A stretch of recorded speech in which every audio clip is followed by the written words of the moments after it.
Welcome to the Good Reading Magazine podcast. Good Reading is a monthly magazine dedicated to books and reading and aims to help readers discover their next favourite book.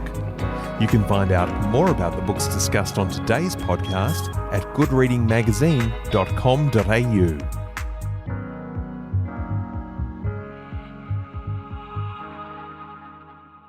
Stephen Gapps is a public historian working to bring frontier war histories into broader recognition as Australia's first wars. In 2011, Stephen was awarded the New South Wales Premier's History Award for Regional and Community History. Stephen was also the inaugural winner of the Leslie Carlyon Award in 2020 for his book The Sydney Wars, Conflict in the Early Colony 1788 to 1817. He is also the author of Wiradyuri, the First Wiradyuri War of Resistance, the Bathurst War, 1822 to 1824. Today I'm talking to Stephen Gapps about his new book, Uprising, the War in the Colony of New South Wales, 1838 to 1844. Stephen, welcome to the Good Reading Podcast. Thank you. Thanks for having me. Stephen, are we as a nation yet to admit that the frontier wars are a recognised part of the history of Australia? I think so, yes. We're yet to truly recognise it. I think it's been amazing, the work that historians and First Nations people have done over recent times in getting these Australian wars, as I prefer to call the frontier wars now, because they were the war for Australia, getting them into public notice and into attention. But having said that, I'm often surprised by people I know and meet and say, oh, I'm working on a book about the frontier wars, and they look at me blankly. And these are educated people. So I think there's a long way to go in truly recognizing the frontier wars. And perhaps that's one of the key elements in this is, what is a frontier war? Well, it sounds vague. It's also, I think, a term that doesn't express the totality of warfare and the fact that it was a warfare against First Nations people. So the frontier is the edge of the colony, the expanding colony, not the edge of homelands. So I think we need to get those concepts clearer as well.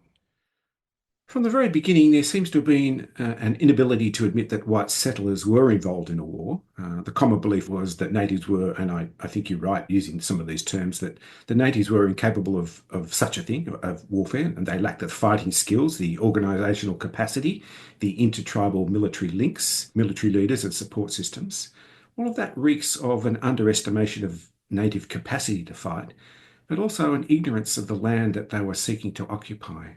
This is one of the issues of us comprehending these wars, is that it has been looked at in some detail now by military historians who have suggested this was not the proper warfare of Europe. It wasn't like other colonial wars, for example. It took less time, more condensed, and potentially much bloodier in that sense. But it's really difficult for us to comprehend the scale and extent of the entire period. We're talking over 100 years war. So when you think about that, it's a lot of terrain, it's a lot of people involved. Why people don't get it, I think, is because it's often small scale.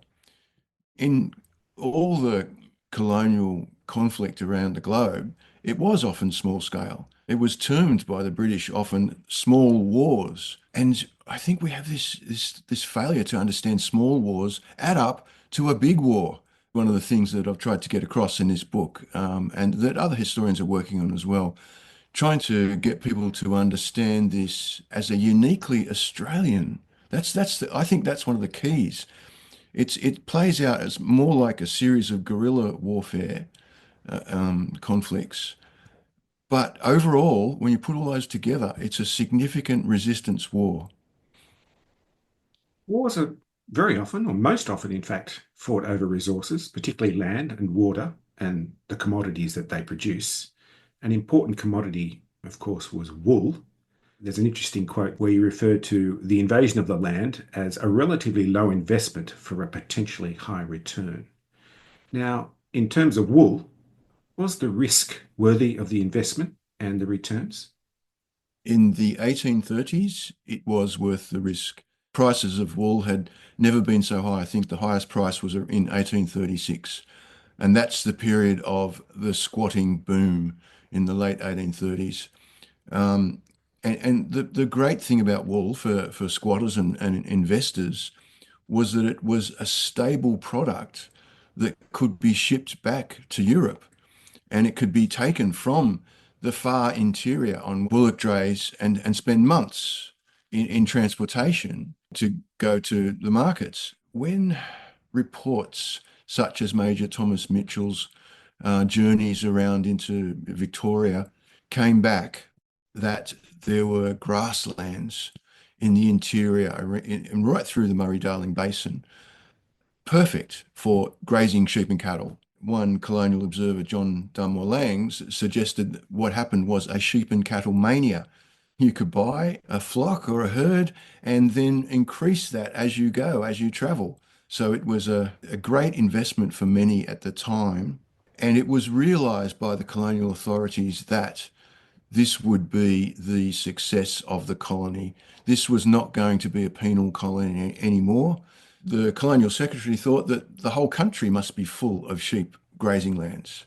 I've suggested they became shackled almost to this boom in pastoralism, and they couldn't stop it. So they just had to try and manage it, and that meant trying to manage the inevitable conflict. The colonial authorities knew that this would cause conflict. In the 1820s at Bathurst, around Sydney in the 1790s and 1810s, they tried to think of ways to limit the conflict, where you get the formation of mounted police, you get the Aboriginal protectorate system, which all end up being largely failures in the long run. But yes, it was a critical period of essentially a wool-driven pastoral expansion that led to what was described by contemporary reports at the time as a great arc of resistance right along this expanding frontier.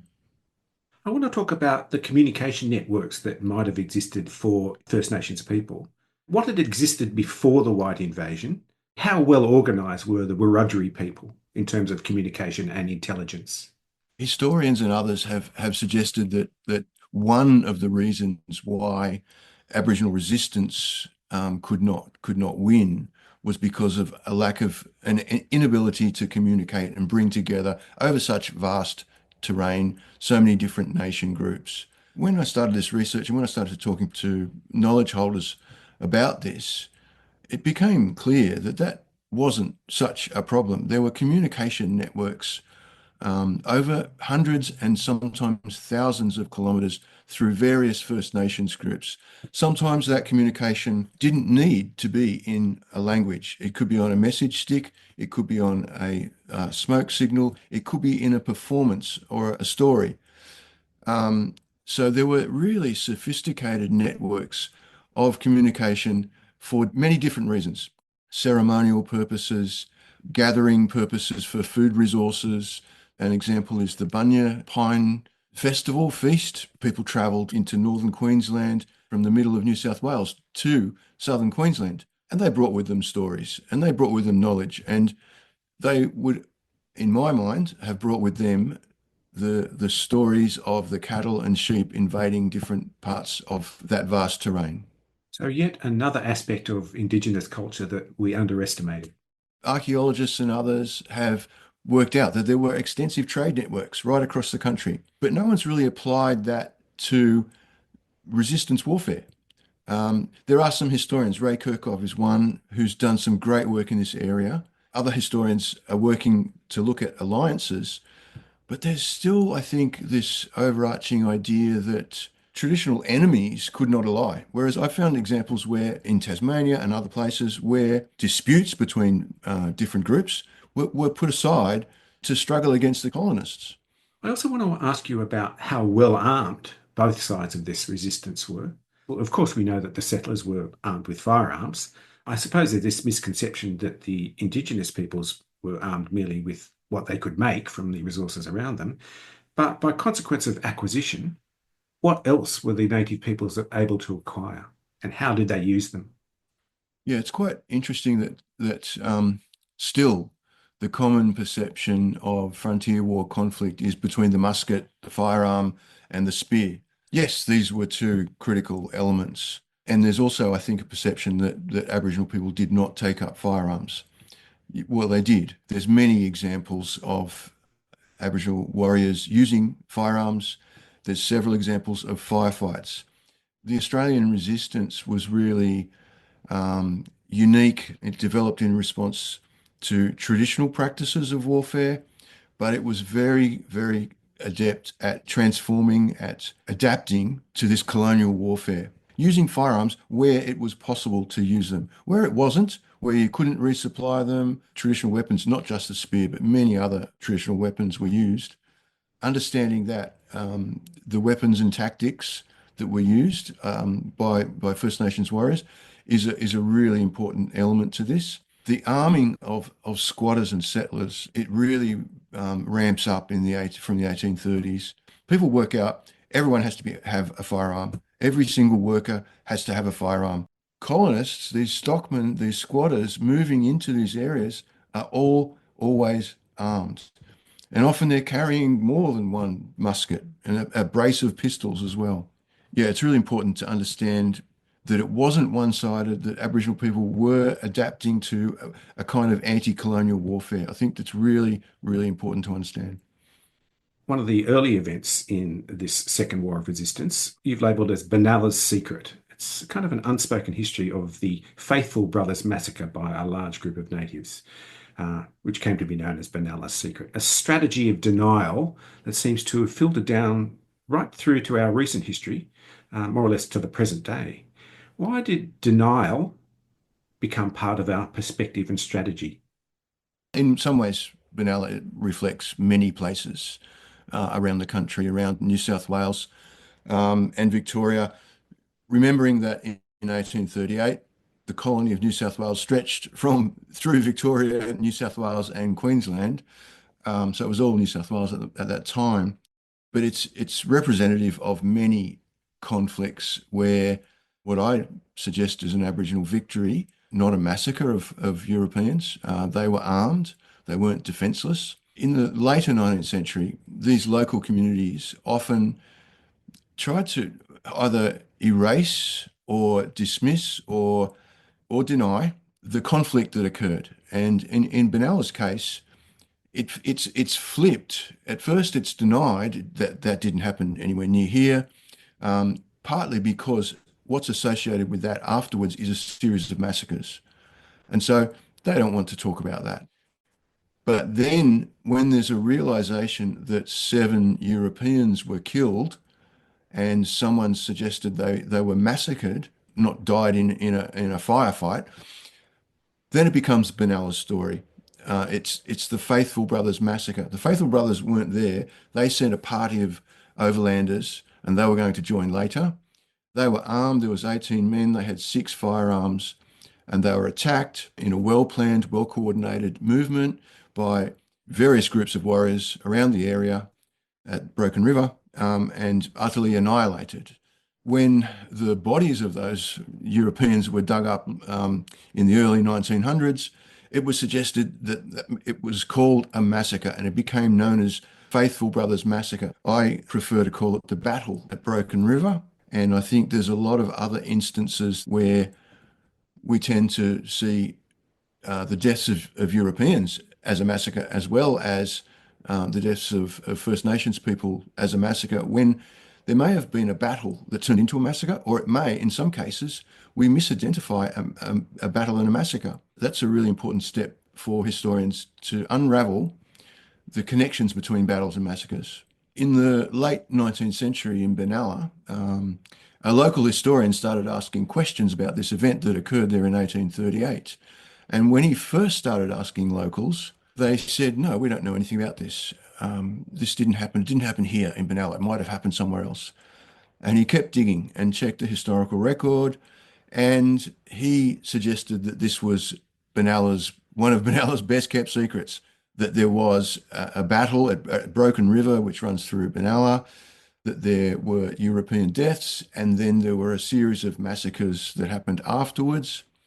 The secret that in the late 1890s, early 1900s, was broken open. It became accepted by everyone, yes, particularly after they did a survey, search for where the European bodies were buried and found them. So it couldn't be denied anymore as Benella's secret. For First Nations people, rivers are significant not simply in practical terms, but also culturally. And the Murrumbidgee is a case in point here. Conflict over its occupation began as early as 1833. I'd like to explore what the Murrumbidgee River was to First Nations people and what part did it play in these wars. In the 1820s, the northern Wiradyuri fought back under Windradine. You might call the First Wiradyuri War. From around 1839, the southern Wiradyuri, who were being impacted by pastoralism, conducted a series of raids and resistance that became known as the Second Wiradyuri War. And this is around the Murrumbidgee River. All these contests focus on the riverways, the waterways, the essential element for both First Nations people and the Europeans bringing their sheep and cattle in. From the elders that I talked to around the Murrumbidgee, it was a really significant unifier of different clan groups along the river, and it was a resource. And that was under threat. And that's why the fight back really began, because the Murrumbidgee was being taken. It's a permanent river. It's fed from the Snowy Mountains. You know, it never runs dry. So it's really critical. Many of the other waterways, it's a similar story. If the waterways become the site of the conflict and the resistance. Let's talk about another river, another conflict, the battle for Big River on Gomeroi lands. What quality of land are we talking about there? What did the Gomeroi people know about the uprisings and massacres elsewhere at that time? And how well coordinated were the Gomeroi with other tribes? Gomeroi is a vast area of country. The Big River was named that. It actually was the Guida River. It was initially called the Big River, and then they worked out that the Guida was the same thing. Comparatively, compared to Victoria, we were talking about Broken River, comparatively drier and a lot more floodplains. But it quickly became, for the European pastoralists who were moving north through the Liverpool Plains and across towards present-day Moree, it became obvious that these grasslands were able to be stocked with sheep and cattle. But they also found out that the Gomeroi had a reputation for being fierce warriors. There was a point there in 1837, 1838, where the first forays of squatters and stockmen into the Gomeroi lands, they were up against it. They were in fear of constant attack. Their sheep and cattle were being destroyed, so much so that it prompted the colonial authorities to send out a detachment of mounted police under Major Nunn to bring peace to the countryside and support the stockmen. Nunn's expedition ends up with the battle and then subsequent massacre at Waterloo Creek, which occurs just around Australia Day in 1838. At Broken River at Benalla in Victoria, present-day Victoria, and Big River, which runs near Moree in far northern western New South Wales. These two events are occurring around the same time, and this creates a real fear among the colonial authorities, among all the outstations along that vast area, that there is a real threat to the colony. And it's an urgent threat that requires Major Nunn to be sent to the north. The authorities then create a series of military outposts down towards Benalla to keep the Port Phillip Road, the road from Sydney to Melbourne, open because of these attacks. And these are all occurring around the same period, 1838. You just have to ask yourself, why are they all occurring at the same time? Just because the squatters are pushing simultaneously? Or, are they much more coordinated? Or are different First Nations groups who we know could communicate long distances informing each other of victories, of pushing white people out? That's part of what I wanted to explore in this book. Let's move on to the consequences of this resistance, which part 2 of your book labels the counter-offensive. You begin this section of the book with a quote from Lyndall Ryan with reference to the act of massacre as being not so much an expression of power, but an expression of weakness on the part of the white settlers. Were the white settlers so weakened and demoralised by the Wiradjuri resistance that massacre became the major tool for the counter-offensive?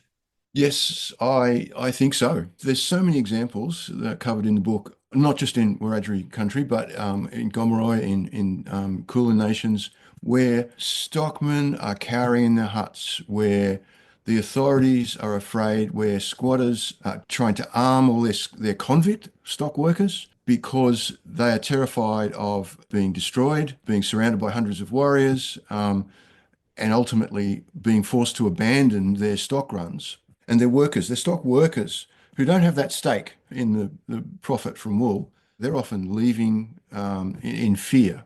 The squatters and stockmen are way deep in Aboriginal lands. They have no police. The police are few and far between. They resort to their own measures of defence. They plead for military intervention to the authorities. The authorities say, if you want to go deep into Aboriginal land, you have to look after yourselves. So they take that often as assent to conduct their own defence. And what you find is that in many cases, tactics of shock and awe is the only way I can think of it. And squatters have written about this, that they went out to, quote, teach the blacks a lesson. So they'd go out and massacre a small campsite as a lesson, and everyone else would be quiet and not kill sheep and cattle. And in a way, if you think of these groups as kind of informal militias conducting the work that the authorities were not conducting on the frontier, you might think of that as a military tactic of massacre. And it's due to, as Lyndall was perceptively noting there, that often massacre is a sign of how much fear you have. And the only way to get over that is to use tactics of shock and awe. Poisoning, another example of fear. The Kilcoy poisonings were a handful of stockmen without firearms, isolated in a hut. But what they did have was arsenic available to them in their supplies. They may not have been given firearms by their squatter or their overseer. They would put arsenic in flour, make a damper, or give it to Aboriginal people.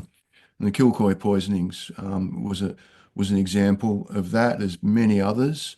In terms of disease, early on in the colony in 1789, there's a massive smallpox epidemic, which there's no firm historical evidence, but may have been intentional. The other areas of disease were not intentional, but there's a massive, again, smallpox pushes through around 1830.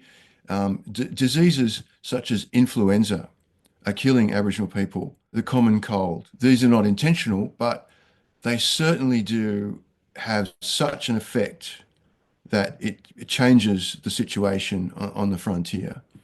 Travellers such as Major Mitchell, come across tombs where he thinks that smallpox had killed many, many people, deserted landscapes where there should have been a lot of people. So smallpox, even if it wasn't intentional around 1830, certainly paves the way for an easier occupation of Aboriginal lands. Australia seems to be a country obsessed with memorials of war, from Gallipoli to Vietnam and beyond, all celebrated in the Canberra War Memorial, now undergoing a multi-million-dollar renovation. There are very few memorials to the frontier wars that we've been talking about. Should memorials of the frontier wars be part of our understanding? Absolutely. I think it's critical that we develop a truthful account of the wars for the occupation of this country that occurred as part of our commemoration of war. I think it's critical that it's given its rightful place. It's not a threat to the existing and proper commemoration of the First World War, the Second World War, other wars, but it shouldn't be ignored. And what forms it should take, it should be definitely, I think, recognised by the Australian War Memorial and other war memorials. In terms of local commemoration, as you know, there's often Anzac statues or commemorative areas or whatever in every country town, every place. How much and what form of commemoration should take place, in those places, I think it's really important to engage with First Nations peoples about that and decide what is the best commemorative response on the local scale, but definitely on the national scale. Our national commemoration should most definitely include the Australian Wars. Stephen Gapps, thanks so much for enlightening us with this history, and thank you for joining me on the Good Reading Podcast. Thank you. Thanks for having me. I've been talking to Stephen Gapps about his new book, Uprising, War in the Colony of New South Wales, 1838 to 1844. It's published by New South, and you can find it at goodreadingmagazine.com.au. My name's Greg Dobbs, and thanks for listening. Subscribe to Good Reading print and online magazine at goodreadingmagazine.com.au.